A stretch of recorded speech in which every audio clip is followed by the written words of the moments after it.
Hello everyone. जैसा कि हमने लास्ट क्लास के अंदर डिस्कस किया था, चैप्टर 6 हमने स्टार्ट किया था पार्टनरशिप एक्ट का, जो आपका सेक्शन 45 से लेके 55 तक की बात करता है। इसमें लास्ट क्लास में हमने एक पार्ट कवर किया था जिसके अंदर हमने modes of dissolution of partnership firm के बारे में डिस्कस किया था कि पार्टनरशिप फर्म जो एक होती है, पार्टनर्स की बनाई हुई पूरी एक फर्म, उसको किन किन तरीके से हम डिसॉल्व कर सकते हैं। तो उसमें हमने बेसिकली देखा जाए तो दो तरीके से फर्म डिसॉल्व करने के मोड्स देखे थे। एक था जिसके अंदर कोर्ट की इंटरवेंशन की या इंटरफेयर करने की ज़रूरत नहीं पड़ती है। उसमें कुछ हमारे दो तीन तरीके के थे कि by the retirement of partner, कि पार्टनर खुद रिटायरमेंट ले ले या फिर पार्टनर का एक्सपल्जन कर दिया जाए, पार्टनर की डेथ हो जाए या फिर पार्टनर इंसॉल्वेंट डिक्लेयर हो जाए। इसी तरीके से कुछ और मोड्स थे जिसके अंदर हमने पढ़ा था जहां पर कोर्ट के इंटरफेयर करने की या फिर इंटरवेंशन की जरूरत पड़ती है। उसमें हमने कुछ सर्टेन ग्राउंड्स डिस्कस किए थे। तो इस तरीके से लास्ट क्लास में हमने ट्राई किया था कि पूरा का पूरा हम the modes of dissolution of partnership firm cover करें। आज हम जो करने जा रहे हैं वो बेसिकली चैप्टर 6 का आपका आगे का पार्ट है। मतलब एक बार जब पार्टनरशिप फर्म का डिसोल्यूशन हो जाता है तो डिसोल्यूशन के बाद फिर क्या प्रोसेस फॉलो किया जाता है। तो बेसिकली पार्टनरशिप फर्म थी आपकी, बनी हुई, काम कर रही थी, बिजनेस कंडक्ट कर रही थी, सारे पार्टनर्स उसके अंदर थे, और फिर उस फर्म का किसी रीजन की वजह से डिसोल्यूशन हो गया। अब डिसोल्यूशन की वजह से उसमें क्या होता है, वाइंडिंग अप का प्रोसेस शुरू होता है। और वाइंडिंग अप का क्या मतलब होता है कि जो भी एसेट्स थे आपकी पार्टनरशिप फर्म के या जो भी लाइबिलिटीज थी, आप उनकी अकाउंटिंग करते हो, उनका लेखा जोखा पूरा आप हिसाब किताब करते हो आपस में, और जितना आपका प्रॉफिट आपके पास बचता है या जो भी आपके फर्म के या पार्टनर्स के पर्सनल असेट्स हैं उनका आप पूरी अकाउंटिंग करते हो, कैलकुलेट करते हो, और जो आपकी फर्म के ऊपर किसी थर्ड पर्सन को देने के लिए कोई डेट या लाइबिलिटीज होती हैं जो फर्म को पे करनी होती हैं, आप उनका सबका हिसाब किताब लगा के और वाइंडिंग अप के प्रोसेस के टाइम यही आप करते हो कि the liabilities which are to be paid by the firm, और जो भी आपका असेट्स हैं या प्रॉफिट्स हैं उन सबको आप आपस में डिस्ट्रीब्यूट करते हो, या जो भी जिस तरीके से उसको आपको मैनेज करना है, कैलकुलेट करना है, वो आप करते हो। क्लियर? तो अब हम डिस्कस करते हैं कि फर्म के डिसोल्यूशन के बाद क्या क्या चीजें होती हैं। तो इसमें देखिए सबसे पहले आपका इंपॉर्टेंट सेक्शन आता है, सेक्शन नंबर 45। तो सेक्शन 45 किस बारे में बात करता है? Liability for the acts of partners done after dissolution. मतलब पार्टनरशिप फर्म का एक बार डिसोल्यूशन हो गया, पार्टनरशिप फर्म खत्म हो गई पार्टनर्स के बीच में, अब डिसोल्यूशन के बाद भी लाइबिलिटी क्या बनती है पार्टनर्स के एक्ट की, ये हम सेक्शन 45 में डिस्कस करेंगे। तो देखिए, notwithstanding the dissolution of a firm the partner continue to be liable as such to the third parties for any act done by any of them which would have been an act of the firm if done before the dissolution until public notice is given for the dissolution. तो आप जानते हैं हमने जो last lecture में discuss किया था, जैसे कि पार्टनर अगर रिटायर होता है या पार्टनर का एक्सपल्जन किया जाता है तो उसके अंदर पार्टनर्स को नोटिस देना जरूरी था, पब्लिक नोटिस देना कि हाँ हम अब फर्म के पार्टनर नहीं है, we are no longer the partner of a particular firm, हम वहां से रिटायर हो चुके हैं या एक्सपल्जन किया जा चुका है। पब्लिक नोटिस देके आपको बताना था, और जब तक आप पब्लिक नोटिस नहीं दे रहे थे उस चीज का, तो वो पार्टनर की वैसी ही जिम्मेदारी या लाइबिलिटी बन रही थी कि वो अभी फर्म से अलग नहीं हुआ है, अभी भी फर्म का पार्ट है, अभी भी उसका पार्टनर है। तो वही बात आपका ये सेक्शन कहता है कि क्या लाइबिलिटी बनती है पार्टनर्स के एक्ट की डिसोल्यूशन के बाद में। तो यहां देखिए कि अगर डिसोल्यूशन हो जाता है उसके बाद भी पार्टनर्स थर्ड पार्टीज के प्रति, जो भी थर्ड पार्टीज है उनके प्रति उसी तरीके से लायबल रहेंगे जिस तरीके से वो पार्टनरशिप फर्म में पार्टनर रहते हुए लायबल थे, डिसोल्यूशन से पहले लायबल थे, जब तक कि वो एक पब्लिक नोटिस नहीं दे देते डिसोल्यूशन का। मतलब कि उनकी पार्टनरशिप या पार्टनरशिप फर्म डिसॉल्व हो चुकी है, इस चीज का जब तक वो पब्लिक नोटिस नहीं दे देते तब तक वो उसी तरीके से लायबल रहेंगे जिस तरीके से वो थर्ड पार्टीज के प्रति लायबल थे before the dissolution of the partnership firm. I hope this is clear. आगे चलते हैं, प्रोविजो देखते हैं इसका। Provided that estate of a partner who dies or who is adjudicated and insolvent or of a partner who not having been known to the person dealing with the firm to be a partner retires from the firm is not liable under this section for the acts done after the date on which he ceases to be a partner. तो basically कोई भी ऐसा partner जो कि किसी भी partner की ऐसी स्टेट या प्रॉपर्टी किसी भी पार्टनर की जो पार्टनर मर चुका है, जिसकी डेथ हो गई है, या फिर जिसको कोर्ट ने एडजुडिकेट कर दिया, डिक्लेयर कर दिया है इंसॉल्वेंट, बैंकरप्ट हो चुका है वो, या फिर कोई ऐसा partner not having been known to the person dealing with the firm to be a partner, जिसके बारे में ये नहीं पता था कि ये ऐसा बंदा है जो एज अ पार्टनर किसी फर्म का डील कर रहा है और वो रिटायर हो जाता है फर्म से। ऐसा पर्सन जो नहीं पता था लोगों को या बाहर किसी थर्ड पार्टी को कि अच्छा ये बंदा भी इस फर्म का पार्टनर है, इस तरीके से डील कर रहा है, और ऐसा कोई पर्सन रिटायर हो जाता है फर्म से, तो वो लायबल नहीं होगा इस सेक्शन के अंदर फर्म्स के एक्ट के लिए after the date on which he ceases to be a partner. मतलब जब से that particular person he ceases to be a partner, उसके बाद से फर्म के एक्ट के लिए वो पर्सन लायबल नहीं होगा। क्योंकि बेसिकली अगर कोई पर्टिकुलर पर्सन रिटायर हो गया, इंसॉल्वेंट डिक्लेयर हो गया, या फिर उसकी डेथ हो गई, तो उनका फर्म के साथ रिश्ता उसी टाइम खत्म हो जाता है। और उसके बाद कुछ एक कंडीशन है जिसमें उन्होंने पब्लिक नोटिस दे दिया, जैसे रिटायरमेंट एटसेट्रा, तो उसके बाद जो फर्म की लायबिलिटीज रहेंगी वो उस पार्टनर की फिर लायबिलिटीज नहीं रहेंगी। उनका रिश्ता पहले ही टूट गया पार्टनरशिप फर्म से, तो अब आगे उनकी क्या लायबिलिटी बनेगी? क्लियर? आगे देखिए, नोटिस अंडर सबसेक्शन 1 में be given by any partner. तो ये जो नोटिस है जो हमने यहां पे पढ़ा था, पब्लिक नोटिस जो दिया जाता है डिसोल्यूशन का, ये डिसोल्यूशन का पब्लिक नोटिस जो है आपकी फर्म का, पार्टनरशिप फर्म का, वो कोई भी पार्टनर दे सकता है। ये आपका सेकंड क्लॉज बात करता है। आई होप क्लियर है ये चीज आपको एकदम। नेक्स्ट देखिए, right of partners to have business wound up after dissolution. तो जैसा कि मैंने आपको अभी स्टार्टिंग में बताया कि जब फर्म डिसॉल्व होती है, पार्टनरशिप फर्म का डिसोल्यूशन होता है, तो उसके बाद प्रोसेस शुरू होता है वाइंडिंग अप का, जिसके अंदर असेट्स एंड लायबिलिटीज को पूरा असेस करके, एनालाइज करके, कैलकुलेट करके और लायबिलिटीज पे करी जाती हैं, और जो भी असेट्स या प्रॉफिट्स हैं उनको अपने अपने तरीके से कैलकुलेट करके डिवाइड किया जाता है। तो हर पार्टनर के पास ये राइट है, हर पार्टनर का ये राइट है कि जो भी आपकी फर्म का बिजनेस है उसको वाउंड अप कराया जाए डिसोल्यूशन के बाद में। मतलब पार्टनरशिप फर्म के डिसॉल्व होने के बाद हर पार्टनर के पास ये अधिकार है, ये हक है कि वो वाइंडिंग अप करा सके कंप्लीट पार्टनरशिप फर्म के बिजनेस का।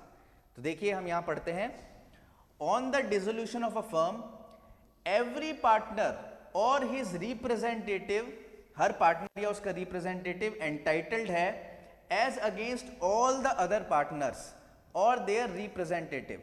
तो जब फर्म का डिसोल्यूशन हो जाता है तो हर पार्टनर या उसका रिप्रेजेंटेटिव एंटाइटल्ड है बाकी पार्टनर्स के अगेंस्ट या फिर उन बाकी पार्टनर के रिप्रेजेंटेटिव के against to have the property of the firm applied in the payment of the debts and liabilities of the firm and to have the surplus distributed among the partners और their representatives according to their rights. तो देखिए, dissolution जब हो जाता है partnership firm का, उसके बाद हर पार्टनर या उस पार्टनर का रिप्रेजेंटेटिव ये हक रखता है, अधिकार रखता है, उसका ये राइट है कि दूसरे पार्टनर या उनके रिप्रेजेंटेटिव को एक तरीके से वो इन्फोर्स करवाए, ये बोले कि जो भी फर्म की प्रॉपर्टी है उसको अप्लाई किया जाए, उसको लगाया जाए किस चीज के अंदर, जो भी फर्म के डेट एंड लायबिलिटीज है उनको पे करने में, और उसके बाद जो सरप्लस बच जाता है, एक तरीके से जो प्रॉफिट या एक्स्ट्रा मनी बच जाती है डेट एंड लायबिलिटी पे करने के बाद,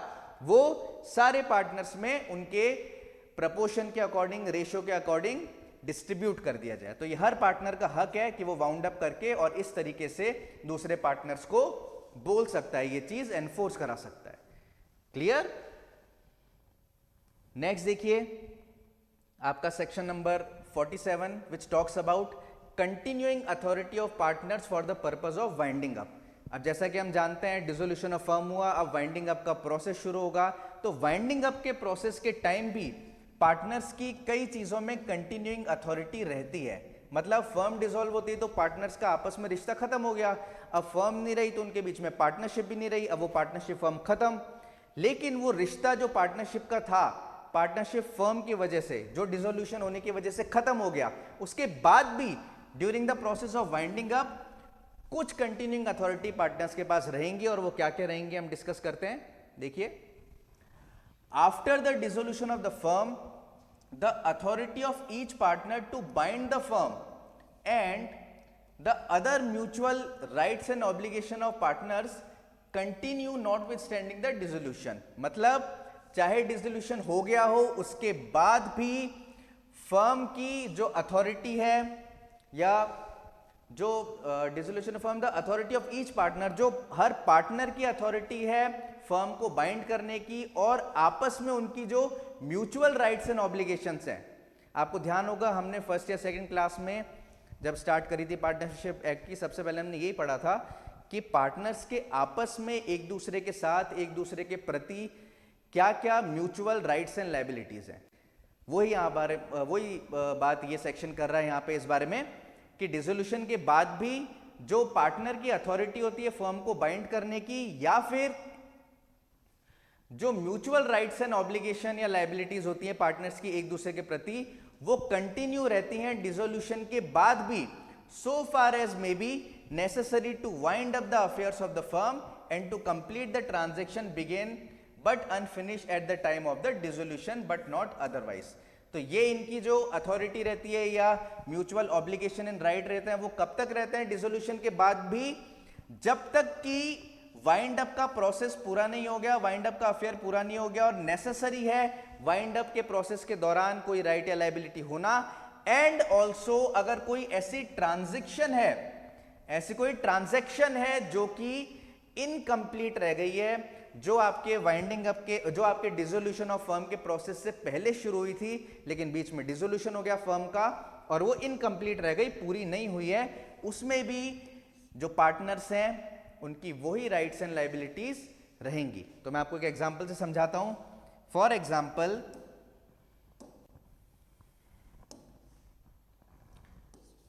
ABC ये एक पार्टनरशिप फर्म है जिसके अंदर 3 पार्टनर हैं, A, B और C। ये आपकी एक पार्टनरशिप फर्म है जो फॉर से काम करती है राइस, वीट वगैरह, जो भी अनाज वगैरह होता है उनको एक तरीके से, या अनाज छोड़िए आप ले लीजिए अलग अलग टाइप के जो ऑयल होते हैं, जैसे हम एग्जांपल के तौर पे ले लेते हैं आपका कोकोनट ऑयल,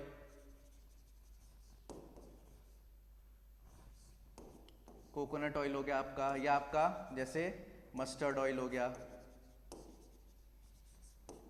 जो हम कहते हैं सरसों का तेल, या आपका मूंगफली का तेल होता है ग्राउंडनट ऑयल। ये ABC जो आपकी पार्टनरशिप फर्म है, जो A, B और C 3 पार्टनर्स ने मिलकर बनाई थी, इनका बेसिकली बिजनेस क्या है कि वो प्रोडक्शन एंड सप्लाई करते हैं डिफरेंट टाइप ऑफ ऑयल्स, जैसे कोकोनट ऑयल हो गया निकाल के बेचते हैं, या फिर आपका मूंगफली का तेल हो गया, सरसों का तेल हो गया, ये सब वो निकाल के बेचते हैं। अब इन ABC फर्म है, इसका जो पार्टनर B है, इस B पार्टनर ने फर्म की तरफ से on the behalf of the firm, ABC जो फर्म है इनकी जो कि ऑयल बनाती है, उसके बिहाफ पे जो पार्टनर B है, इसने मिस्टर X से एक कॉन्ट्रैक्ट किया कि मिस्टर X, हम आपको लेट्स से 20th मार्च 2025 तक 100 टिन या कैन, जो भी आपका हो, जो अपना पीपा आता है ना ऑयल का, आपने देखा होगा घर में कई बार आता है हमारे सबके पीपा तेल का, तो आपने 100 tin of let's say coconut oil भेजने का आपने कॉन्ट्रैक्ट कर लिया। क्या कॉन्ट्रैक्ट कर लिया? ABC एक पार्टनरशिप फर्म है जो क्या काम करती है, जो अलग अलग टाइप की ये ऑयल बनाती है, एडिबल ऑयल यानी कोकोनट ऑयल आपका, मस्टर्ड ग्राउंडनट ऑयल, और इसी के एक पार्टनर B ने मिस्टर X से ये कॉन्ट्रैक्ट कर लिया, और ये कॉन्ट्रैक्ट इन्होंने किया था 10 मार्च को। 10 मार्च 2025 को कॉन्ट्रैक्ट किया, और कॉन्ट्रैक्ट क्या किया कि हम 20 मार्च तक आपको 100 tins of coconut oil supply कर देंगे मिस्टर X को। क्लियर? अब क्या हुआ, 10 को कॉन्ट्रैक्ट किया, 20 तक सप्लाई करना था, अब बीच में फॉर से 14th मार्च 14 मार्च को क्या हुआ, just a second,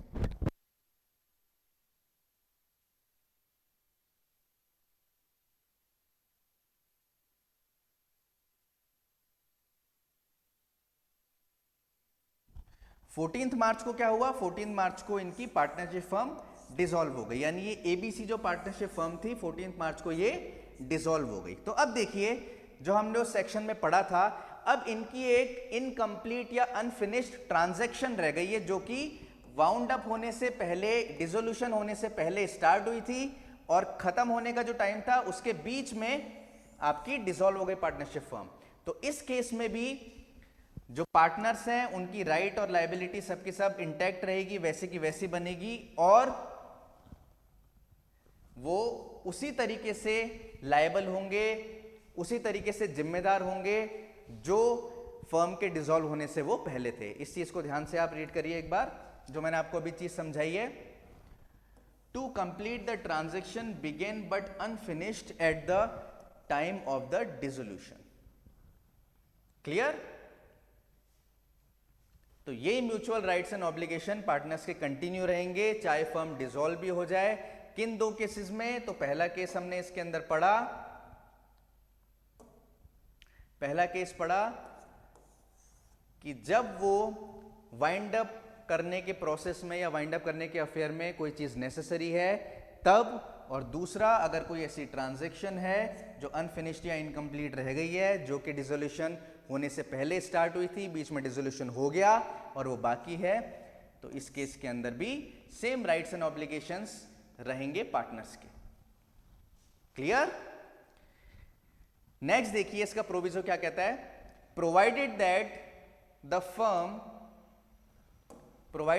firm is in no case bound by the acts of a partner who has been adjudicated insolvent, but this proviso does not affect the liability of any person who has after the adjudication represented himself or knowingly permitted himself to be represented as partner of the insolvent। तो देखिए यह proviso क्या कहता है कि जो firm है वो किसी भी केस में बाउंड नहीं होगी किसी ऐसे पार्टनर के वजह से, किसी ऐसे पार्टनर के एक्ट की वजह से जो कि एडजुडिकेट हो गया इंसॉल्वेंट, जिसको डिक्लेयर कर दिया गया है या एडजुडिकेट कर दिया गया है इंसॉल्वेंट या बैंकरप्ट, लेकिन ये अफेक्ट नहीं करेगा उस पर्सन की लायबिलिटी को जो एडजुडिकेशन के बाद भी खुद को ऐसा रिप्रेजेंट कर रहा है या नोइंगली परमिट कर रहा है रिप्रेजेंट करने के लिए जैसे कि वो पार्टनर ही है।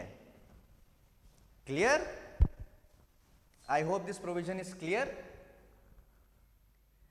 नेक्स्ट देखिए, नेक्स्ट हम बात करते हैं modes of settlement of accounts between the partner. तो जैसे कि मैंने आपको बताया वाइंडिंग अप का जो प्रोसेस चलता है, वाउंड अप होने का जो प्रोसेस चलता है पार्टनरशिप फर्म के डिसॉल्व होने के बाद, उसके अंदर डेट्स या लायबिलिटीज को पे किया जाता है, बाकी जो सरप्लस या जो भी प्रॉफिट वगैरह एक्स्ट्रा रह जाता है उन सबको पार्टनर्स आपस में अपने शेयर या प्रोपोर्शन के अकॉर्डिंग या as per their partnership contract उसको डिवाइड करते हैं। तो यहां देखिए क्या मोड होते हैं सेटलमेंट के, अकाउंट्स को सेटल करने के बिटवीन द पार्टनर्स।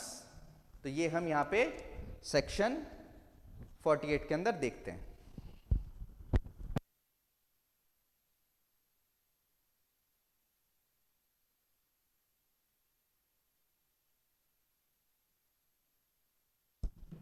तो आप ये देखिए,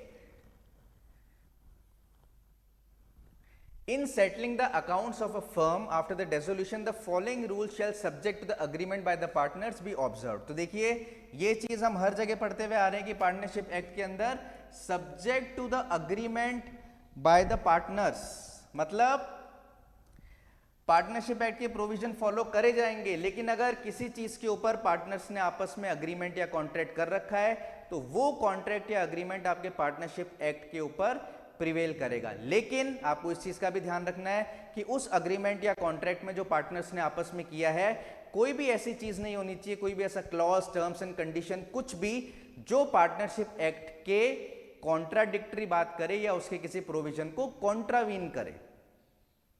क्लियर? आप अपने हिसाब से अपनी टर्म्स एंड कंडीशन सेटल कर सकते हैं अपने पार्टनरशिप कॉन्ट्रैक्ट में, लेकिन सारी की सारी चीजें as per the partnership act ही होनी चाहिए। उसको ओवरराइड करता हुआ, ओवर रूल या कॉन्ट्राडिक्ट, कॉन्ट्रावीन करता हुआ कोई भी आपका कॉन्ट्रैक्ट या अग्रीमेंट नहीं होना चाहिए। क्लियर? तो देखिए, या तो subject to the agreement between the partners, या फिर अगर वो अग्रीमेंट या कॉन्ट्रैक्ट नहीं है तो फिर किस तरीके से फर्म के अकाउंट डिसोल्यूशन के बाद जो सेटल करेंगे तो उसमें क्या क्या रूल्स वो ऑब्जर्व करेंगे, क्या क्या चीजों को वो ध्यान रखेंगे डिसोल्यूशन के बाद फर्म्स के अकाउंट को सेटल करने के लिए। तो ये हम देखते हैं। पहला देखिए, losses including deficiencies of the capital shall be paid first out of the profit. तो देखिए, जो भी लॉस होंगे फर्म के, जो भी फर्म के लॉस होंगे या फिर कोई भी कैपिटल के अंदर उनकी डेफिशिएंसीज होंगी तो वो क्या करी जाएंगी, वो सबसे पहले पे करी जाएंगी प्रॉफिट्स में से। जो भी फर्म का मुनाफा होगा, प्रॉफिट होगा, उसमें से सबसे पहले लॉसेस पे किए जाएंगे। ठीक है, लॉसेस कहां से पे किए जाएंगे? सबसे पहले पे किए जाएंगे लॉसेस फर्म के प्रॉफिट में से। अब हो गया, उसके बाद कहां से किए जाएंगे? Next out of the capital. अगर मान लीजिए प्रॉफिट से पे करने के बाद भी बहुत ज्यादा प्रॉफिट नहीं हुआ, कम प्रॉफिट हुआ पार्टनरशिप फर्म का, या फिर लॉसेस बहुत ज्यादा है, तो आपने प्रॉफिट में से पे कर दिया, उसके बाद भी पे करना बाकी है, तो प्रॉफिट से पे करने के बाद नेक्स्ट आप कहां से पे करोगे? जो आपकी फर्म की कैपिटल थी, आपकी पार्टनरशिप फर्म की जो भी कैपिटल थी, आप उसमें से पे करोगे। ठीक है। एंड लास्टली इफ नेसेसरी, अगर प्रॉफिट और कैपिटल से पे करने के बाद भी नेसेसरी है और पे करना, उसमें भी अभी पूरा नहीं हुआ है कि कंप्लीट हो गया उनका डेट या लायबिलिटी, अभी और पे करना बाकी है, तो प्रॉफिट और कैपिटल के बाद वो कहां से करेंगे pay? By the partner individually in the proportion in which they were entitled to share profit. तो फिर वो इंडिविजुअली पार्टनर्स पे करेंगे उस लॉसेस को प्रॉफिट और कैपिटल में से पे करने के बाद भी अगर जरूरी है, और वो किस प्रपोर्शन में पे करेंगे? जिस प्रपोर्शन में वो आपस में प्रॉफिट को शेयर कर रहे हैं, जो उनका प्रॉफिट शेयरिंग का परसेंटेज है या शेयर है, उसी के हिसाब से वो पे करेंगे। क्लियर? नेक्स्ट देखिए, the assets of the firm. अब फर्म के जो जो असेट्स हैं या प्रॉपर्टीज है उनका क्या करेंगे? तो assets of the firm including any sum contributed by the partner to make up the deficiency. अगर मान लीजिए कैपिटल के अंदर कुछ कमी है, डेफिशिएंसी है, टूट फूट है, कुछ भी है, और उसको सही करने के लिए अगर किसी पार्टनर ने इंडिविजुअली कुछ ना कुछ अपना पैसा लगाया है उसके अंदर, कैपिटल के अंदर, तो असेट्स ऑफ फर्म कैसे किए जाएंगे? Shall be applied in the following manner and order. तो जो भी असेट्स है फर्म के, जो भी प्रॉपर्टी है फर्म के, वो इस फॉलोइंग मैनर के अंदर अप्लाई करके सेटल करी जाएगी। तो देखिए, अपन देखते हैं सबसे पहला, in paying the debts of the firm to the third parties. तो जो असेट है फर्म का, सबसे पहले कैसे किया जाएगा? किसी भी थर्ड पार्टी के जो भी डेट्स हैं फर्म के ऊपर कोई भी कर्ज है, डेट है किसी थर्ड पार्टी के, तो सबसे पहले वो पे किए जाएंगे फर्म की कैपिटल से, फर्म के असेट से। ठीक है। नेक्स्ट, वो होने के बाद in paying to each partner ratably what is due to him from the firm for the advances as distinguished from the capital। अब advances मतलब कई बार ऐसा केस होता है कि पार्टनर खुद से भी पैसा दे देता है फर्म को, या अपना खुद से इंडिविजुअली अलग से पैसा भी लगा देता है, which is different from the partnership capital. जो आपकी पूरी कंबाइंड पार्टनरशिप की, सारे पार्टनरशिप की या सारे पार्टनर्स की, पार्टनरशिप फर्म की जो भी कैपिटल है, पैसा है, उसके अलावा भी कई बार क्या करते हैं पार्टनर्स अपना पैसा लगा देते हैं या कुछ ना कुछ एडवांस दे देते हैं, कुछ मनी लगा देते हैं अपनी पार्टनरशिप फर्म के अंदर।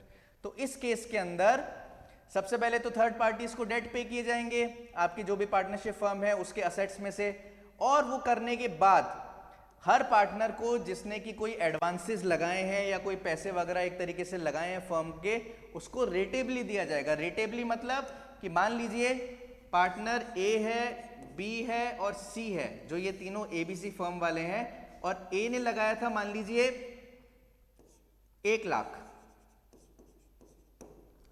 बी ने लगाया था मान लीजिए 3 लाख। अब फर्म के पास इतना ही पैसा बचा है कि इनके पास मान लीजिए फॉर एग्जांपल केवल 2 लाख बचा है, जिसमें से ये पे कर सकते हैं। तो अब ये 3 और 1 करके 4 लाख होता है, लेकिन बचा फर्म के पास 2 लाख ही है। तो इस पैसे लगाने का जो रेशो है, यानी एक तरीके से 1:3 में, इसने 1 लगाया हिस्सा, इसने 3 हिस्से लगाए, तो ये जो बची हुई पे करी जाएगी आपके पार्टनरशिप फर्म के असेट्स में से, इन दोनों को पे करी जाएगी और किस प्रपोर्शन में करी जाएगी, रेटेबली इसी प्रपोर्शन में। तो इस 2 लाख को 1:3 रेशो से इन दोनों में डिवाइड कर दिया जाएगा। ये रेटेबली का आपका मतलब है। क्लियर? आई होप ये चीज आपको क्लियर हो गई है। नेक्स्ट देखिए,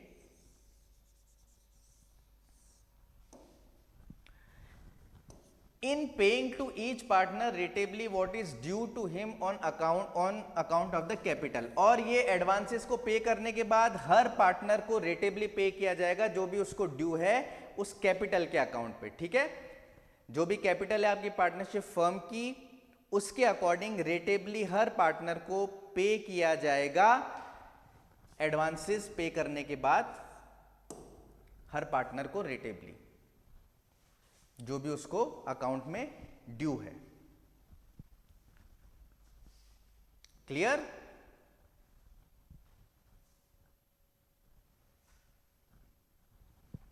जो भी उस पार्टनर को अकाउंट्स में से ड्यू है वो उसको पे किया जाएगा रेटेबली। रेटेबली मतलब उसी प्रपोर्शन के अकॉर्डिंग। लास्ट देखिए, द रेजिड्यू इफ एनी, अगर ये सब करने के बाद 1 2 3 ये सारे पेमेंट्स पार्टनरशिप फर्म ने कर दिए अपने फर्म के असेट्स में से, उसके बाद भी अगर कुछ रेजिड्यू बच जाता है, कुछ बकाया रह जाता है, कुछ ना कुछ बच जाता है पैसा, तो क्या किया जाएगा, shall be divided among the partners in the proportion in which they were entitled to share profit. तो जिस प्रपोर्शन में, जिस परसेंटेज में सारे के सारे पार्टनर्स अपना प्रॉफिट शेयर करने के लिए एंटाइटल थे, उसी परसेंटेज में इनको बचा हुआ जो रेजिड्यू रह जाएगा वो बांट दिया जाएगा उनके प्रॉफिट शेयरिंग का जो रेशो था उसके अकॉर्डिंग। क्लियर? आई होप ये चीज क्लियर है आपको यहां तक। नेक्स्ट देखिए, section 49 which talks about payment of firm debt and of separate debts. Debt मतलब कर्ज होता है, आपको पता ही होगा सबको, कई बार ध्यान नहीं आती चीजें, मैं बता दूं। डेट का मतलब एक तरीके से कर्ज या फिर लोन, नॉर्मल भाषा में अपन कहते हैं, वो होता है आपका डेट। तो देखिए, where there are joint debts due from the firm and also separate debts due from any partner, the property of the firm shall be applied in first instance in payment of the debt of the firm। तो देखिए, अगर मान लीजिए firm के खुद के भी date हैं, फर्म के खुद के भी कर्जे हैं, और अगर किसी पार्टनर के इंडिविजुअली या पर्सनल कुछ कर्जे हैं, पार्टनर के इंडिविजुअली सेपरेट कुछ डेट्स हैं, कर्जे हैं, तो जो फर्म की प्रॉपर्टी है, जो फर्म की प्रॉपर्टी है वो सबसे पहले कहां लगाई जाएगी, सबसे पहले अप्लाई करी जाएगी in payment of debt of the firm. सबसे पहले जो भी फर्म के डेट हैं उनको पे करने के लिए वो प्रॉपर्टी लगाई जाएगी।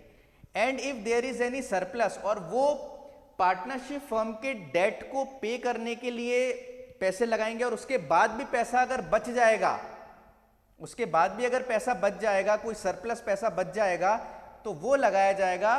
Share of each partner shall be applied in payment of his separate debts और paid to him.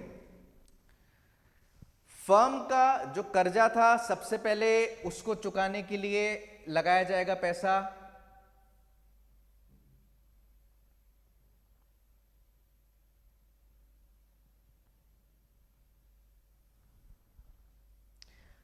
Partnership firm के जो खुद का कर्जा था, खुद ने लोन ले रखा था, या जो भी डेट था पार्टनरशिप फर्म का, तो सबसे पहले पैसा लगाया जाएगा पार्टनरशिप फर्म के वो कर्जे को, डेट को पे करने के लिए। और वो पे होने के बाद अगर कोई सरप्लस रह गया है तो किसी पार्टनर का अगर कोई सेपरेट इंडिविजुअल डेट है किसी पार्टनर का, तो उसको पे करने के लिए लगाएगा, या फिर डायरेक्टली उस पार्टनर को वो चीज दे दी जाएगी। लेकिन कब दी जाएगी ये आपको ध्यान रखना है, बहुत ध्यान देना है इस कंसेप्ट पे। ये पे करी जाएगी एक बार जब आप पार्टनरशिप फर्म के डेट्स को पे कर देते हो, पहले फर्म के डेट पे होंगे। Clear? The separate property of any partner shall be applied first. अब देख लीजिए, पहले जो हमने केस देखा अभी, यानी यहां से पहले, इससे पहले जो हमने यहां तक देखा पहले वाला, उसके अंदर तो पार्टनरशिप फर्म की प्रॉपर्टी थी, तो पार्टनरशिप फर्म की प्रॉपर्टी को पहले लगाया जाएगा पार्टनरशिप फर्म के डेट या कर्ज लोन जो भी उसने ले रखे हैं उसके पेमेंट में। फिर कोई सरप्लस रह गया तो वो पार्टनर का जो इंडिविजुअल डेट है, उसका सेपरेट डेट है, उसको पे करने में या पार्टनर को डायरेक्ट दे दिया जाएगा। लेकिन अगर कोई सेपरेट प्रॉपर्टी है किसी पार्टनर की, पार्टनरशिप फर्म के अंदर अगर किसी पार्टनर की सेपरेट प्रॉपर्टी, उसकी खुद की प्रॉपर्टी उसने फर्म में लगा रखी है, तो उस प्रॉपर्टी को पहले, उस प्रॉपर्टी से जो पैसा आएगा वो पहले लगाया जाएगा payment of separate debts and then if surplus in the payment of debt of the firm.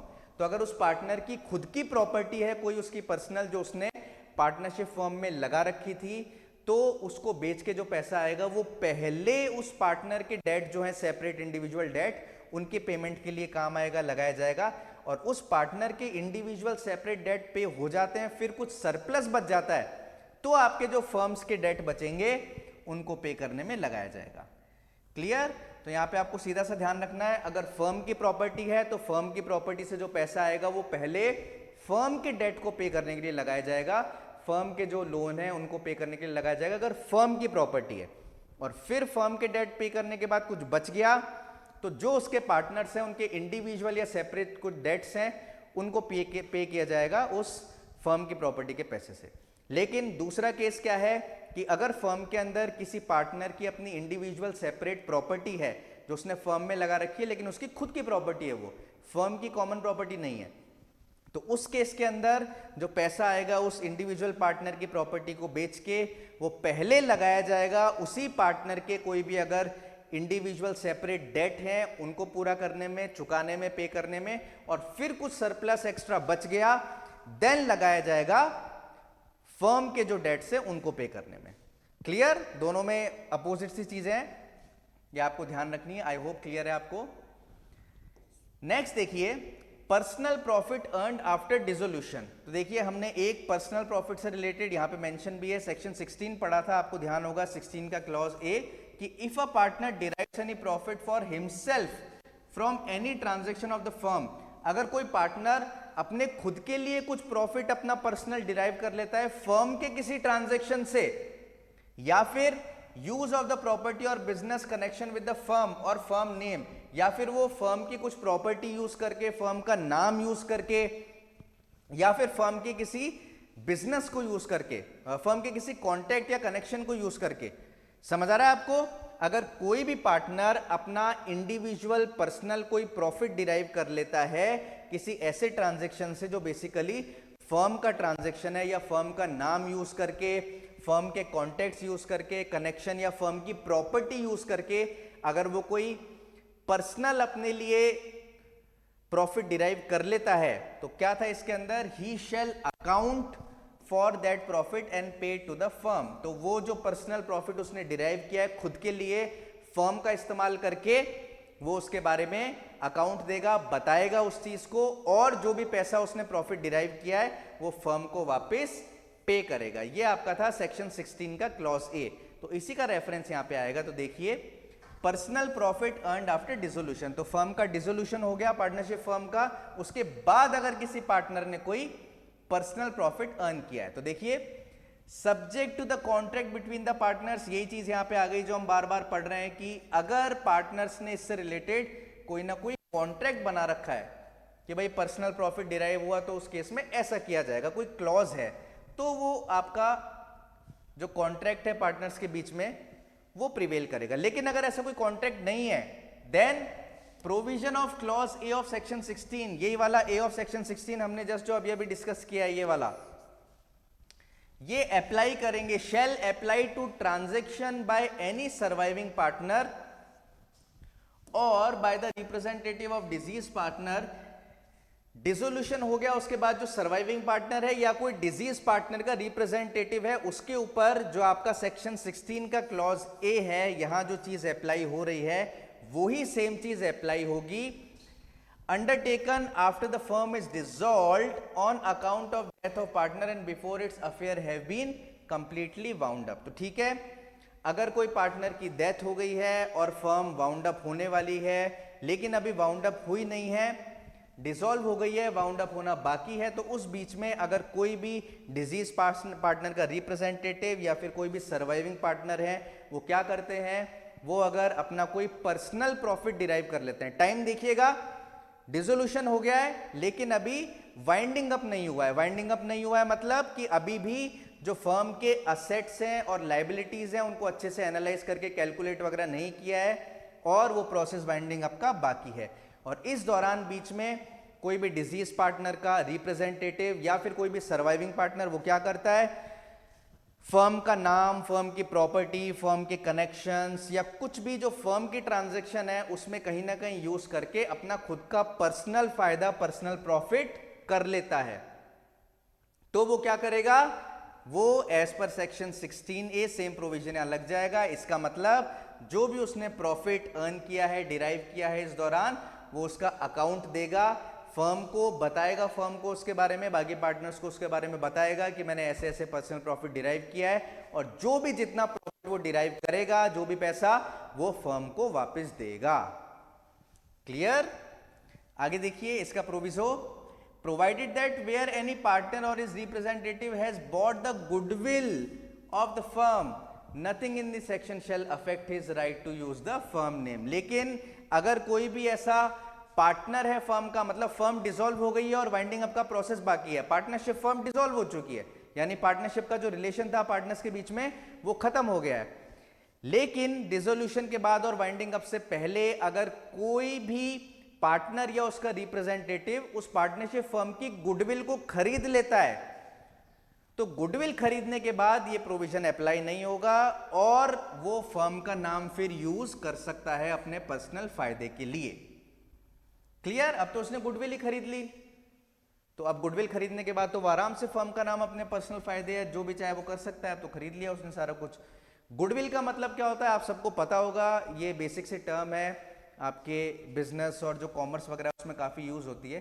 Basically goodwill का मतलब होता है किसी भी फर्म या किसी भी कंपनी की गुडविल, वो ये कहलाती है कि उस फर्म का कितना नाम है, कितना उसका क्लाइंट बेस है, कितना उसका एक तरीके से मार्केट के अंदर वैल्यू है उसकी। जैसे अपन कहते हैं ना कि कई चीजें तो नाम से बिकती हैं, जैसे हम कुछ लेने जाते हैं कि भाई सो एंड सो कंपनी के जूते हैं तो भाई वो अच्छे ही होंगे, या फिर कुछ ऐसा है, तो उस केस में क्या होता है कि वो नाम इतना बड़ा हो जाता है कंपनी का, उसकी गुडविल इतनी बड़ी हो जाती है, उसका जो एक कस्टमर बेस होता है, क्लाइंट बेस होता है, या ट्रेडमार्क को निशान वगैरह उसका कुछ ऐसा होता है, वो ऐसा हो जाता है कि आप फिर उसके नाम से चीजें खरीदते हो, तो वो कहलाती है कंपनी की गुडविल।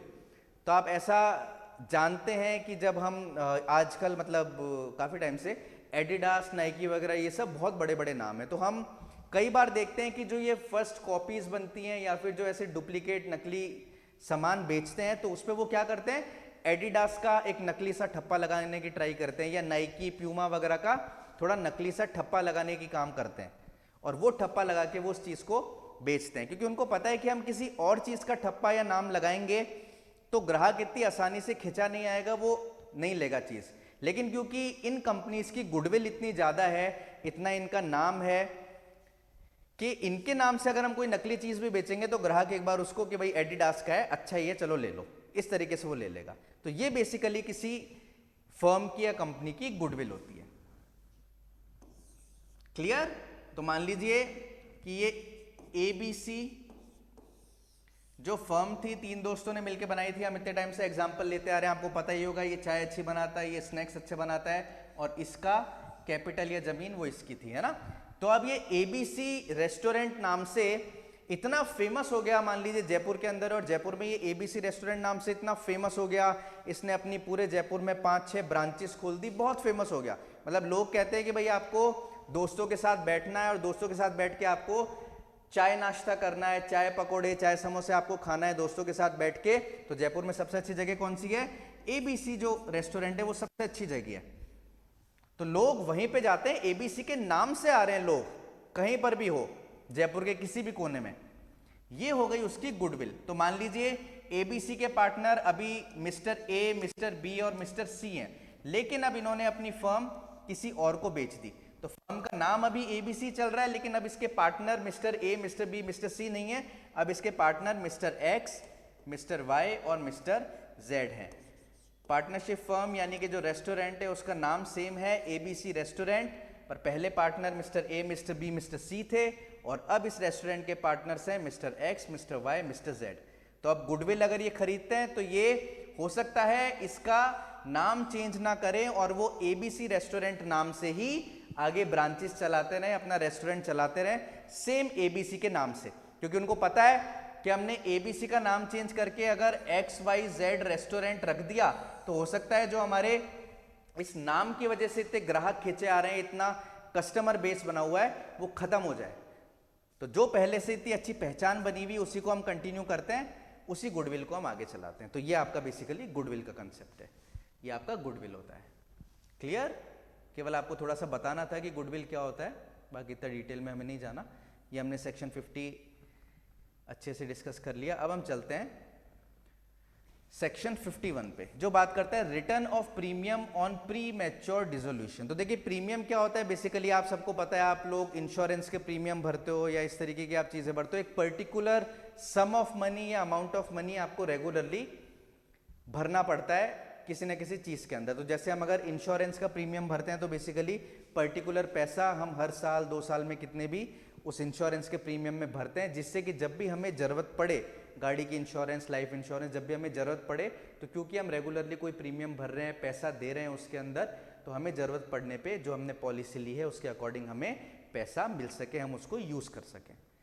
क्लियर? तो वो बेसिकली प्रीमियम होता है, जनरल सी टर्म है, आप सब जानते हो। घर में सब हम इंश्योरेंस कराते हैं, अपनी गाड़ियों की तो सब कराते ही हैं लोग, अपनी लाइफ इंश्योरेंस, मेडिकल इंश्योरेंस सब लोग करवाते हैं, उसमें प्रीमियम भरते हो आप लोग। तो देखिए, where a partner has paid a premium on entering into partnership for a fix term, इस पे ध्यान दीजिए। When a partner has paid a premium, partner ने प्रीमियम पे किया है on entering into a partnership, मतलब वो पार्टनरशिप में एंटर कर रहा है, इनकमिंग पार्टनर है और पार्टनरशिप में एंटर करते टाइम उसने कोई प्रीमियम पे किया है, और वो पार्टनरशिप किस तरीके की है, वो एक फिक्स टर्म की पार्टनरशिप है। आपको पता है, मैंने आपको स्टार्टिंग की क्लासेस में बताया था कि पार्टनरशिप एट विल होती है, जिसके अंदर डिसाइडेड नहीं होता कितने टर्म के लिए पार्टनरशिप चलेगी, या फिर कोई पर्टिकुलर एडवेंचर या अंडरटेकिंग के लिए वो पार्टनरशिप नहीं होती, वो बस चलती रहती है, कोई फिक्स टर्म नहीं है कब तक चलेगी। तो वो होती है आपकी पार्टनरशिप एट विल। लेकिन अगर फिक्स टर्म हो जाए कि ये पार्टनरशिप जो हमारी है ये 1 साल, 2 साल, 5 साल, 10 साल चलेगी, फिर खत्म हो जाएगी, या फिर पार्टनरशिप एक पर्टिकुलर अंडरटेकिंग या एडवेंचर के लिए करी जा रही है, मतलब केवल ये बिल्डिंग जब तक बन रही है तब तक हमारी पार्टनरशिप रहेगी, उसके बाद डिसॉल्व हो जाएगी, या फिर जब तक ये रोड बन रही है या कुछ भी हो रहा है तब तक हमारी पार्टनरशिप रहेगी, उसके बाद डिसॉल्व हो जाएगी, तो वो कहलाती है आपकी एक तरीके से फिक्स पार्टनरशिप। तो देखिए, अगर कोई भी ऐसा पार्टनर है जो प्रीमियम पे कर रहा है पार्टनरशिप के अंदर एंटर करते टाइम, और कैसी पार्टनरशिप है वो, फिक्स टर्म के लिए, समझ गए आप तीनों चारों चीजें। आगे देखिए, and the firm is dissolve before the expiration of that term otherwise than by the death of a partner. तो इसमें 2-3 चीजें आप ध्यान दीजिए। एक तो जो डिसोल्यूशन ऑफ फर्म हुआ है वो otherwise than death of partner, मतलब डेथ ऑफ पार्टनर से डिसोल्यूशन हो जाए तो वो चलेगा, लेकिन डेथ ऑफ पार्टनर मतलब पार्टनर की डेथ से जो डिसोल्यूशन हुआ है उसके अलावा अगर अदरवाइज किसी और तरीके से होता है तो क्या है, the firm is dissolve before the expiration of that term. तो मान लीजिए 1 जनवरी 25 को पार्टनर एक्स है, वो एंटर हुआ था ABC पार्टनरशिप फर्म के अंदर as a partner. X person ABC partnership firm में एज अ पार्टनर एंटर हुआ था 1 जनवरी 25 को, और ये फिक्स टर्म की पार्टनरशिप थी, यानी इनकी पार्टनरशिप थी 1 साल की, मतलब टिल, इसको अपन 1 जनवरी ले लेते हैं, 1 जनवरी 26 तक की, और उसने पार्टनरशिप में एंटर होते टाइम कुछ अमाउंट प्रीमियम भरा था। अब ये पार्टनरशिप जो आपकी 1 साल के लिए मतलब 1 जनवरी 26 तक चलनी चाहिए थी, वो 1 जनवरी 26 तक नहीं चलती, वो बीच में ही आपके फॉर एग्जांपल 1 जून 25 को डिसॉल्व हो जाती है, वो पार्टनरशिप आपकी 1 जून 25 को डिसॉल्व हो जाती है। क्लियर? मतलब before the expiration of term, जो टर्म थी 1 जनवरी 26 की, उस टर्म के एक्सपायर होने से पहले ही पार्टनरशिप आपकी डिसॉल्व हो गई है। तो अब क्या होगा, then he shall be entitled to repayment of the premium of such part thereof as may be reasonable regard being had to the terms upon which he became a partner and to the length of the time during which he was a partner unless। तो देखिए पहले ये वाली चीज देखते हैं, फिर आगे इसके unless के देखेंगे।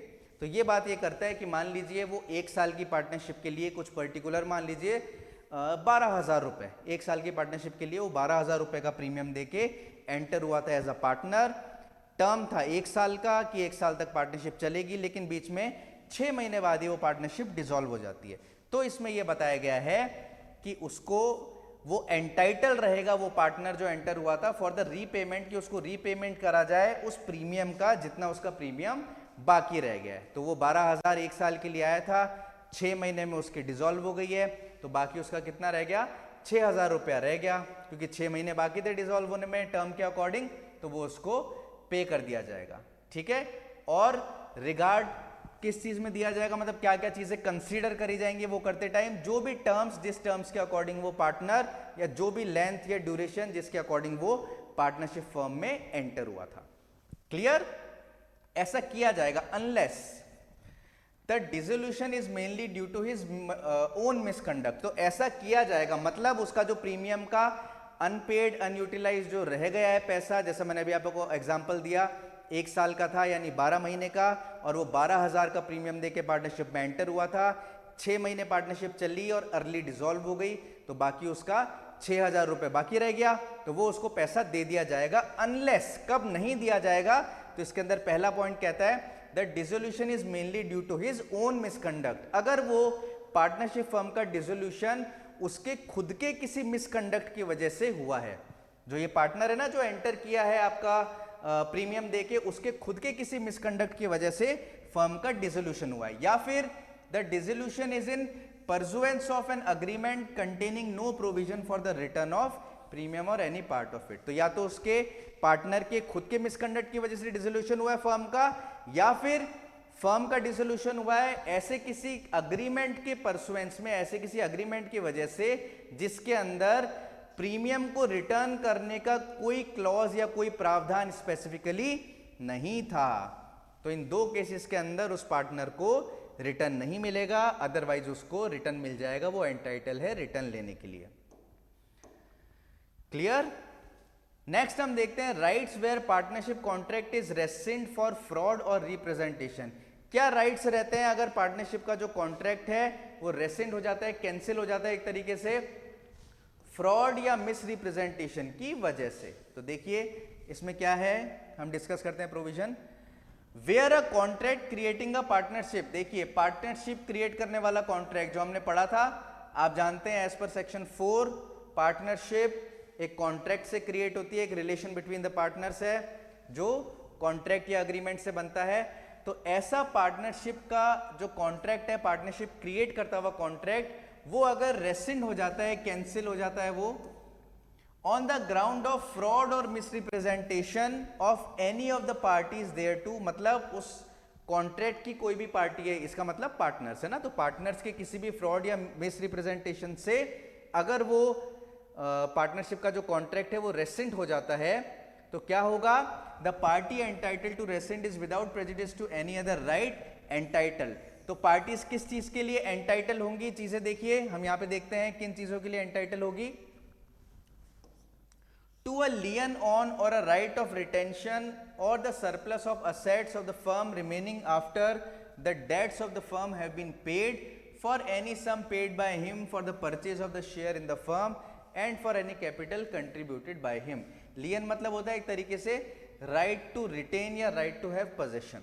तो वो पजेस करने का राइट होगा उस पार्टनर के पास, या रिटेन करने का राइट होगा कोई भी सरप्लस असेट उस फर्म का जो रिमेनिंग रह जाता है, जो बच जाता है फर्म के डेट वगैरह पे करने के बाद, या फिर कोई भी ऐसा सम जो उसने खुद ने दिया था उस फर्म के अंदर, ऐसा शेयर लगाया था कोई चीज परचेज करने के लिए, या फिर कोई भी कैपिटल जो उसने कंट्रीब्यूट करी थी, उन सारी चीजों के लिए वो एंटाइटल रहेगा कि वो उसको पजेस कर सके, उसको रिटेन कर सके।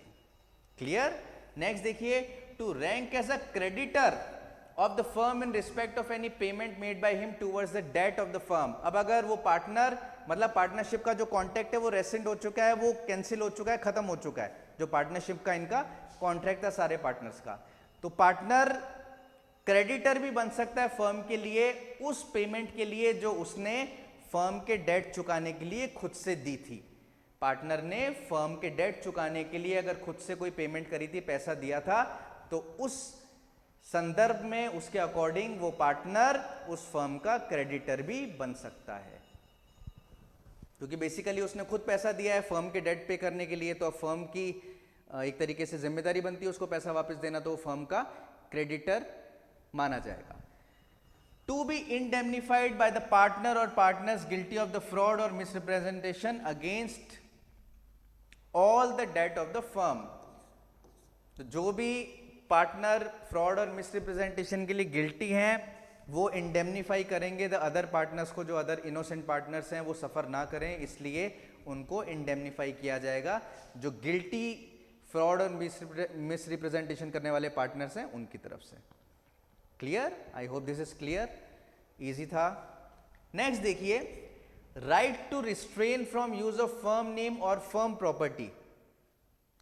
फर्म का नाम या फर्म की प्रॉपर्टी यूज करने से रिस्ट्रेन कर सकते हैं, किन किन केसेस में उसका राइट है। तो देखिए, after a firm is dissolve, partnership firm dissolve हो चुकी है, एवरी पार्टनर और इज रिप्रेजेंटेटिव में in the absence of a contract between the partners to the contrary, कोई भी पार्टनर या उसका रिप्रेजेंटेटिव कर सकता है अनटिल एंड अनलेस उनके बीच में इसका कॉन्ट्रेरी कोई कॉन्ट्रैक्ट उन्होंने बनाया हो। क्या कर सकता है?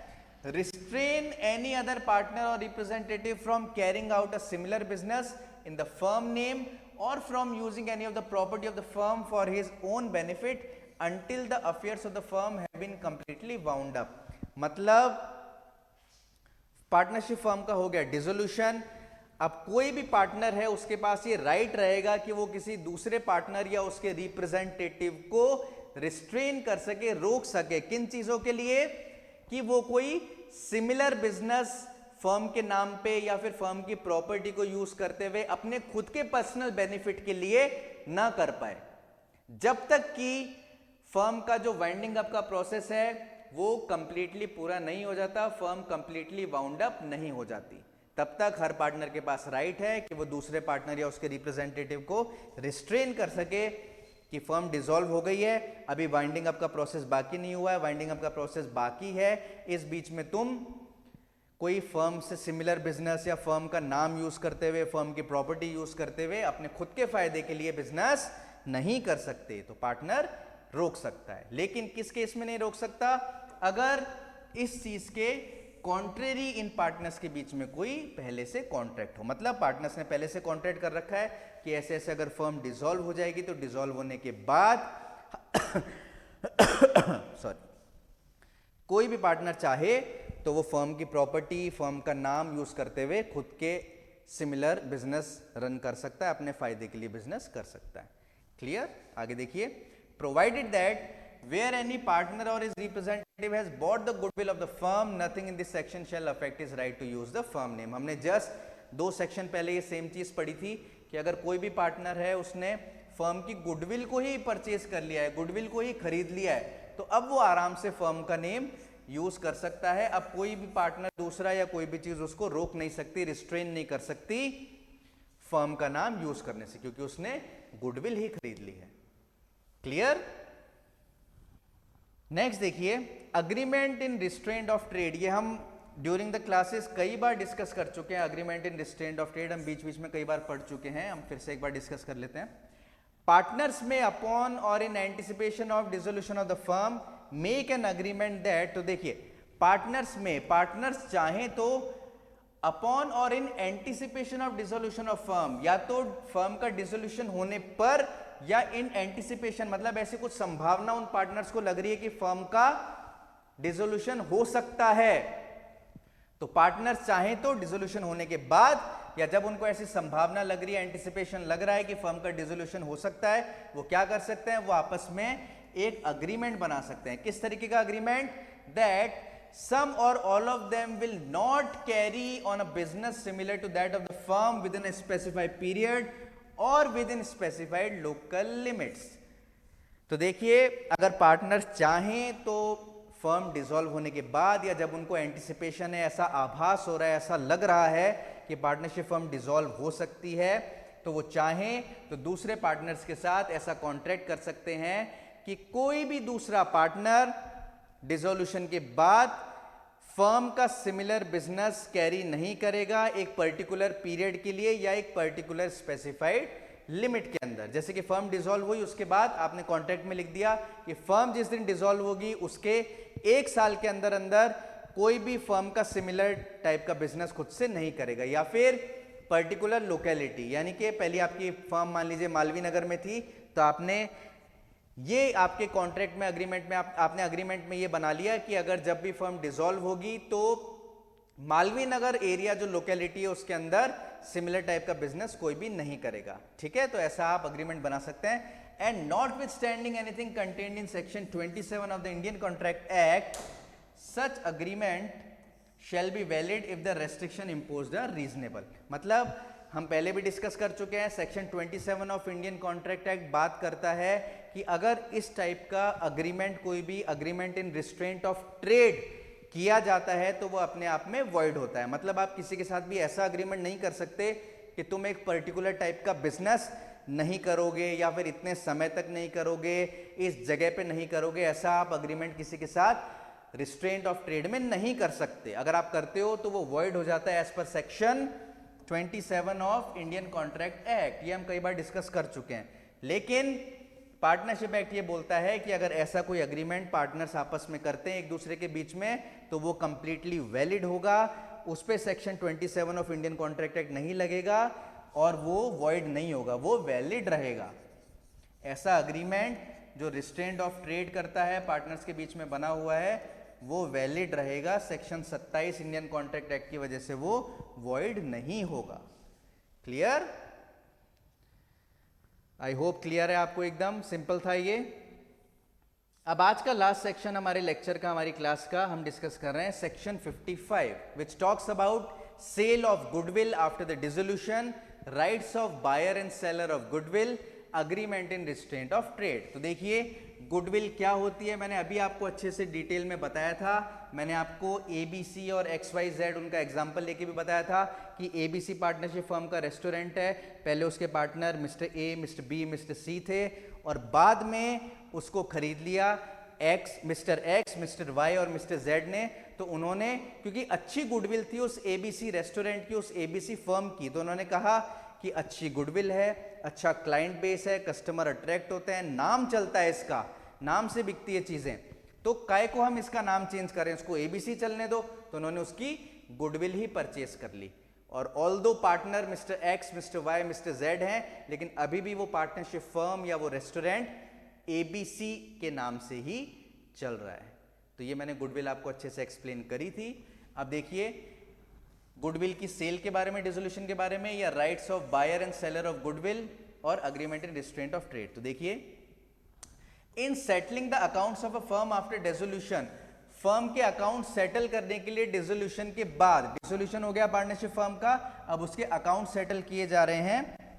The goodwill shall subject to the contract between the partners be included in the asset. ये बहुत इंपॉर्टेंट चीज है, कई बार आपसे क्वेश्चन भी पूछा जाता है एग्जाम में कि जो किसी पार्टनरशिप फर्म की गुडविल होती है वो पार्टनरशिप फर्म की गुडविल उसका एसेट ही माना जाता है, उसके एसेट में ही इंक्लूड करी जाती है। मतलब goodwill of any partnership firm मानी जाती है कि वो उस फर्म का एसेट ही है, एसेट में ही इंक्लूड करी जाती है। Clear? And it may be sold either separately or along with the other property of the firm. और जो ये गुडविल है फर्म की, वो चाहो तो फर्म के दूसरे एसेट्स या प्रॉपर्टीज के साथ बेच दो या चाहो तो सेपरेटली अलग से बेच दो।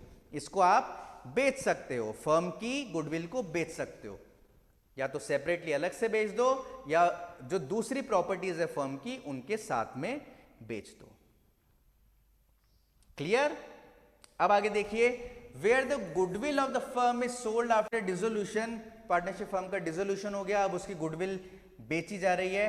अ partner may carry on a business competing with that of the buyer and he may advertise such business but subject to agreement between him and the buyer. अब एक बार पार्टनरशिप फर्म की गुडविल बेच दी गई है तो जो भी पार्टनर है वो बिजनेस कैरी कर सकता है कंपीट करता हुआ और एडवर्टाइज भी कर सकता है बिजनेस जो उसका पहले फर्म का था, क्योंकि अब वो पार्टनर्स के पास तो रही नहीं उसकी गुडविल, अब वो उन्होंने किसी और को बेच दी, कोई और है उसका बायर, तो वो चाहे तो पार्टनर अब कंपीटिंग बिजनेस या फिर एडवर्टाइज कर सकता है अपने बिजनेस को जो पहले उनकी फर्म के सिमिलर था। क्लियर? लेकिन that is also subject to the agreement between him and the buyer, मतलब जो बायर है जिसने गुडविल खरीदी है डिसोल्यूशन के बाद फर्म की, और जो पार्टनर यूज करना चाह रहा है उस गुडविल को, उस मतलब उसके सिमिलर बिजनेस कंपीट करना चाह रहा है या एडवर्टाइज करना चाह रहा है बिजनेस को, उनके बीच में भी अग्रीमेंट हो सकता है। और अग्रीमेंट किस तरीके का हो सकता है कि अगर वो अलाउ कर देता है, जो बायर है अगर वो अलाउ कर देता है उस पार्टनर को जो डिसोल्यूशन के बाद गुडविल बेची जा चुकी है किसी और को, कि आप अपना बिजनेस कैरी कर सकते हो कंपीटिंग नेचर का और एडवर्टाइज कर सकते हो बिजनेस को, अगर ये बायर जो है ये अलाउ कर देता है,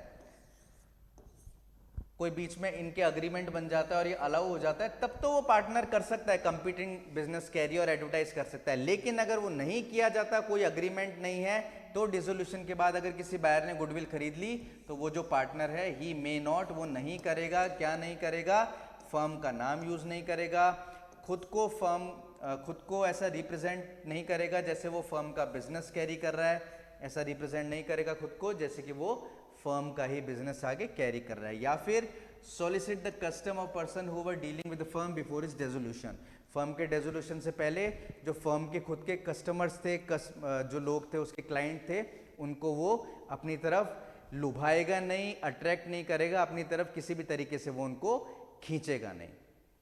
क्लियर?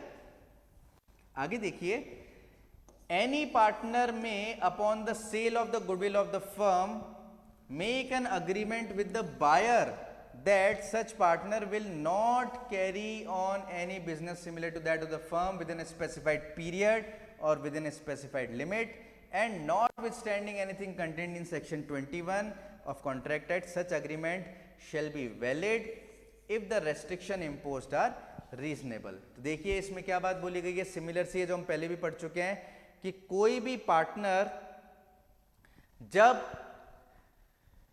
गुडविल जो थी पार्टनरशिप फर्म की उसका सेल हो गया है, गुडविल बेची जा चुकी है किसी और को, किसी और बायर को, तो कोई भी पार्टनर कैरी नहीं करेगा similar business to that of the firm, या फिर कोई भी स्पेसिफाइड लोकल लिमिट तक या स्पेसिफाइड पीरियड तक, जैसे हमने अभी एग्जांपल डिस्कस किया था कि 1 साल तक, आप 1 साल के पीरियड तक सिमिलर चीज़ें नहीं कर सकते, सिमिलर बिजनेस कैरी नहीं कर सकते, या आपकी फर्म अगर मालवीय नगर में थी तो आप मालवीय नगर की लोकल लिमिट में सिमिलर बिजनेस कैरी नहीं कर सकते।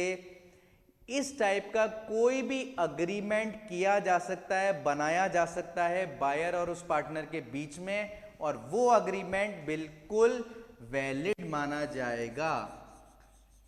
ऐसा अग्रीमेंट जो उसको रिस्ट्रेन कर रहा है, उसको रोक रहा है कि वो similar type of business carry कर सके जो उसका फर्म में था फॉर अ पर्टिकुलर पीरियड या इन अ पर्टिकुलर लोकेलिटी, ऐसा अग्रीमेंट उसके साथ कोई भी कर रहा है, ऐसा person who is the buyer of the goodwill of firm, तो वो अग्रीमेंट कंप्लीटली वैलिड होगा। उस अग्रीमेंट पे section 27 of Indian contract act apply नहीं होगा, जो कि बात करता है agreement in restraint of trade is void.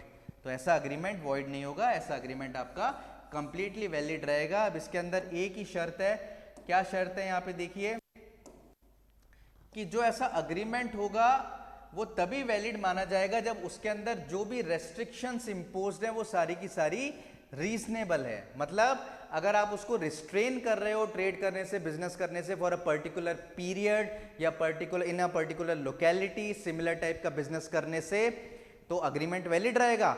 Section 27 की वजह से वो वॉइड नहीं होएगा, इट विल बी वैलिड, लेकिन वो वैलिड तभी माना जाएगा जब उसके अंदर जो टर्म्स एंड कंडीशंस हैं या रेस्ट्रिक्शंस इंपोज करी जा रही हैं वो रीजनेबल हो। फॉर एग्जाम्पल आप ऐसा कह सकते हो कि 1 साल तक या 2 साल तक आप सिमिलर बिजनेस कैरी नहीं करोगे, लेकिन आप ऐसे नहीं करोगे कि आगे आने वाले 50 साल तक आप बिजनेस कैरी नहीं करोगे, ऐसा रिस्ट्रेन नहीं लगा सकते हो। 50 साल तो उसकी उम्र ही निकल जाएगी, तो आपका वो अनरीजनेबल रिस्ट्रेन हो जाएगा, अनरीजनेबल रेस्ट्रिक्शन हो जाएगी। या फिर आप ऐसे बोल सकते हो कि आप मालवीय नगर लोकेलिटी में बिजनेस कैरी नहीं करोगे, या मालवीय नगर मानसरोवर इन दो में नहीं करोगे, या ज्यादा से ज्यादा आप जयपुर के अंदर नहीं करोगे, आप जयपुर के बाहर कर सकते हो। लेकिन आप ऐसे कोई रेस्ट्रिक्शन लगाते हो कि भाई पूरे राजस्थान में नहीं करोगे, या इंडिया में नहीं करोगे, या इंडिया में जितने राज्य हैं आपने एक दो राज्य छोड़े, बाकी सब में लगा दी कि इस राज्य में नहीं करोगे, एक दो छोड़ दिया आपने बस, तो ये रेस्ट्रिक्शंस हो जाती हैं विच आर नॉट रीजनेबल। तो ऐसी कोई हुई तो ये वॉइड माना जाएगा, तब ये वैलिड नहीं होगा, अदरवाइज ये वैलिड माना जाएगा और इस पे section 27 of Indian contract act apply नहीं होगा। क्लियर? तो आज हमारा चैप्टर 6 जो है इंडियन पार्टनरशिप एक्ट का वो कंप्लीट हो चुका है। हमने सेक्शन 55 तक डील कर लिया है इसके अंदर। चैप्टर 6 आपका दो पार्ट में था, पार्ट 1 हमने लास्ट क्लास में किया था, ये आपका पार्ट 2 हो गया। आई होप ये लेक्चर्स आपके लिए यूजफुल रहे हैं, आपको कुछ नया सीखने को मिल रहा है, कंसेप्ट समझ आ रहा है। आप बेयर एक्ट से पढ़िए, ये लेक्चर अटेंड करिए, फिर खुद से बेयर एक्ट से पढ़िए, कोई भी आपके पास रेफरेंस बुक है उससे पढ़िए, नोट्स बनाइए अपने और तैयारी करते रहिए। क्लियर? अब नेक्स्ट क्लास में इससे आगे के सेक्शन हम कवर करेंगे, तो आप ये पीछे का पढ़िएगा, रिवाइज करिएगा, ट्राई करिएगा, अगर समय मिले तो आगे का भी थोड़ा सा पढ़ के आए जिससे आपको समझने में और आसानी मिले। क्लियर? तो नेक्स्ट क्लास में हम डिस्कस करते हैं इसके आगे के पार्टनरशिप एक्ट के provision. Thank you so much.